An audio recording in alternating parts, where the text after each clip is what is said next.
Hello guys, ବର୍ତ୍ତମାନ ପାଇଁ ଆମର ଗୋଟେ ରୋଷେଇ ପ୍ରୋଗ୍ରାମ ଥିଲା ତ ପିଲା ବି ସବୁ ଫଟାଫଟ ପଳେଇ ଆଇଲେଣି। ଇଏ ଗୋଟେ ଭାଇ ଦେଖିଥିବ ପିଆଜ ଚୋପା ଛଡଉଛନ୍ତି କାନ୍ଦି ପକେଇଲେଣି। ଆଉ କାଟିବା କଥା କଣ କହିବି ଛାଡ।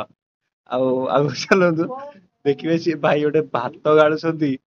ତାକୁ ଦେଖିଲେ ମାନେ ଗୋଟେ ଅବାଗିଆ ଗୋଟେ ଲାଗିବ ମାନେ ପେଜ ଢାଳୁଛନ୍ତି। ଏ ମାନେ ଭାତ ଗଳି ପଇଲେଣି ତା ଦେହରେ ଅଧେ।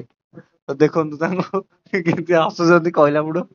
ତ ପରେ ଆମର ଆଉ ଗୋଟେ ପିଲା ବି ପଳେଇ ଆଇଲା ସାଙ୍ଗେ ସାଙ୍ଗେ ବଡି ବିଲ୍ଡର ପିଲା। ତ ଜିମ୍ ରେ ବହୁତ ଡମ୍ବଲ ଉଠଉଛି, ଏଠି ଆସିକି ପିଆଜ କାଟିଲା ବେଳକୁ ଆଖିରୁ ଲୁହ ବାହାରୁଛି।